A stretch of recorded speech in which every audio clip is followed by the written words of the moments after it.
We had a pretty significant storm last night. Really cool thunder and lightning, but we were both exhausted.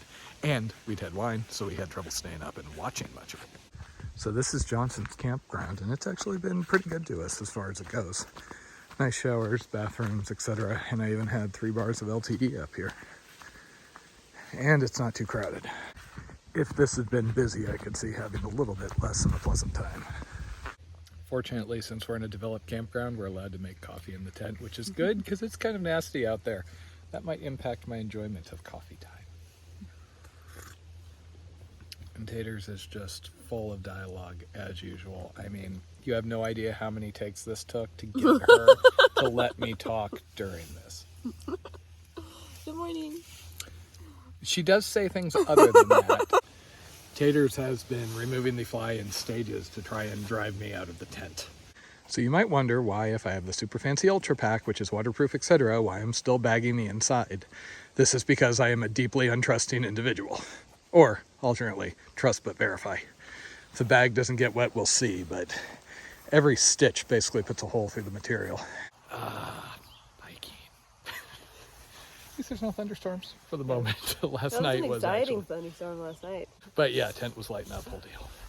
So ironically, this is probably the day I've been most nervous about as far as the near-term outlook, mostly because of the issues on the Condor Trail. That Roadwalk wrecked me out of nowhere. And here we're trying to do the better part of 30 miles. But we'll see. What's the worst that could happen? So ironically, the busy road is actually going to be the better road here. It's got a pretty good shoulder. Once we get off the busy road, aka 89, I believe, and we're on 49, then it's apparently windy with very little shoulder. And people have been kind of freaked out by that on the Gut Hook comments.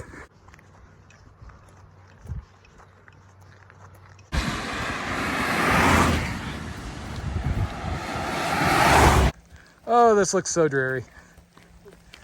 You'll love hiking in Glacier, they said. It's a scenic road walk, they said. Fun times. Brings me back to the ye old days on the ECT. The only difference here is I'm not seeing a whole bunch of crappy beer cans on the side of the road. Or those half-filled soda cans, or the ones that are like 4/5 of the way full, where you're really thirsty and you're like, should I? Word from Gut Hooks was the people who did this a day or two ago had 4 miles where they were forced to ride in the pilot car. No choice, etc., etc.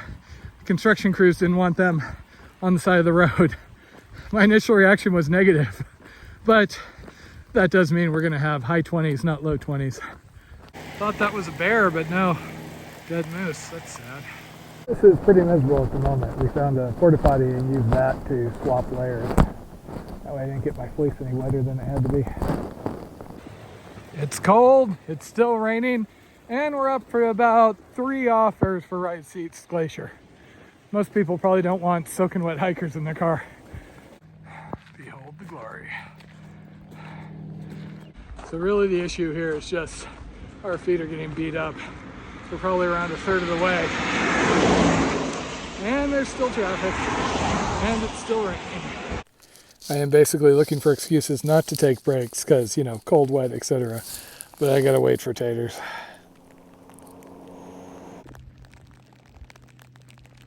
Can you feel the joy? 12:30, so we've been going for around 5 hours. Not much in the way of breaks, just because of the cold and the rain. It does look like we're probably a little over halfway. So we're doing good, but both of our feet are starting to hurt, so this is going to be a painful 5 hours or so.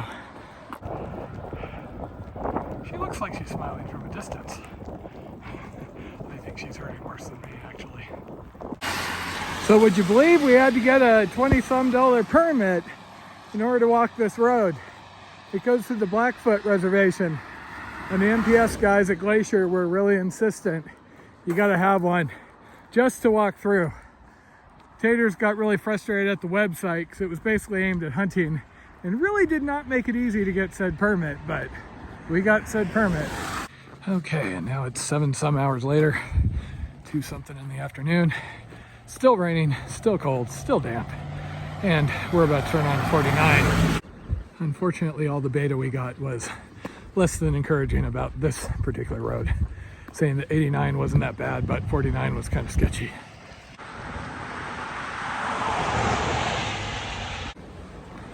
So the shoulder is a little narrow here, but sadly, I'm pretty sure I've done worse not even very long ago.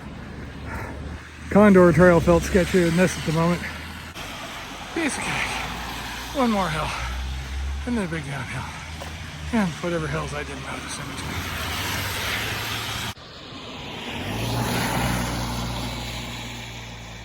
Oh yeah, good times.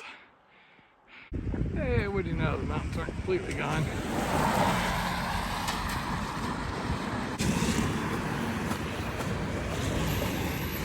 Just had somebody high-five me out of their vehicle.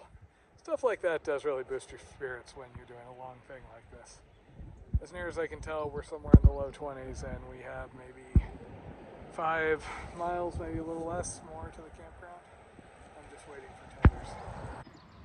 Figured I might as well enjoy the only view we've had all day. Okay, so interestingly enough, that is looking down on 2 Medicine. So if the weather is good enough tomorrow, we decide it's worth it. We're actually going to hike out to 2 Medicine, and then it looks like the scenic trail over to East Glacier goes that way. It is CDT miles, but it requires 8 miles out of our way to get up this area to 2 Medicine. And if the weather's going to be like this with no view, I'm not sure it's going to be worth it. How are you feeling?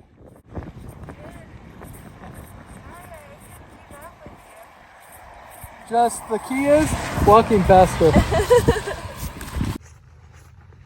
We were just talking about how Matt is the master of roadwalks like this after all the ones he's done on the Condor Trail and ECT. I'm very happy to be doing this roadwalk with him, but I find it really hard to keep up with him. That's difficult anyway, just due to his legs being longer than mine and having a longer stride. But at least on the trail where there's some more obstacles and uneven terrain, I think that's kind of an equalizer. But on the road, he can really go. That said, I have been keeping up an almost 3-mile-an-hour pace. We expect to be at camp a little after 5 o'clock, which is not bad for a 27-mile road walk that we were both a little nervous about. It is just painful how easy it would be to stealth camp here. Except it's mostly sovereign Indian land. And the whole, grizzly bears. Okay, and we have plenty of daylight, could easily make it into East Glacier, but here's the thing, we have to pick up a package. This is why I don't like mailing packages, but our food resupply for this next big section is in a post office in East Glacier. It's not going to be open tomorrow. So no matter what, we got to hang around town. And we're thinking we'd rather stay here rather than, pay extra to zero in the cabin we're in tomorrow. But either way, having gotten through this is a huge weight off my mind. I really wasn't quite sure what to expect. Like today, that was more like how the ECT went. But then I had that weirdness on the Condor Trail where my feet just completely crapped out on me. And I didn't know if that was going to happen again. The other option is we could have gone all the way into 2 Medicine, which also has a campground. The issue there is we don't know what the weather's going to do tomorrow. If the weather's going to be rainy with no view like this, we're actually just going to take the 4 miles out to East Glacier. It would be about 17 miles total over 2 Medicine, which wouldn't be that bad. We'd still make East Glacier. But there's a good 8 miles of road walk in the wrong direction to get there. And that's to rejoin the CDT, we're at the far end of the Grizzly closure. I think what's going to happen is we wake up at 5 a.m. I start editing videos and making coffee, and then I get an in-reach report because we don't have reception again. So, yeah. Otherwise, it'll be a nice night at East Glacier where we have a cabin at the Looking Glass reserved, and then it'll be on to Lewis and Clark Wilderness and the Bob the next day. And I'm looking forward to that because we get to disperse camp. I love places like Glacier. I totally get the having to manage impact and everything like that. It's just similar to the AT. To me, I like backpacking where I can go out, camp alone off in some remote spot. This has been not quite that. And yay, taters got up so we can get in the tent out of the rain. The bummer is we actually have another 5 hours of daylight. Such a waste. And now we see if they got a place for us. So obviously this is the first hike with the new pack made out of ultra material, which is waterproof. And I still bagged it because I was paranoid, but you can see there's a few drops here and there, mostly from packing away probably, versus Tater's. It kept her stuff dry, but the bag is very, very wet. Pack's very, very wet. This is the nylon. We are staying at the Red Eagle Lake campground tonight. It's almost totally empty, even though it's the day before 4th of July. Probably a combination of the bad weather today combined with there's almost no info about this place online, and the phone number they direct you to call doesn't work. Basically, the only reason we knew this would work is our super awesome trail angels physically drove us here to talk to somebody. Nice for us. We got a nice site here with the river noise, and someone drove by a little bit ago to warn us that there was an active bear in the campground. Home sweet home for the night.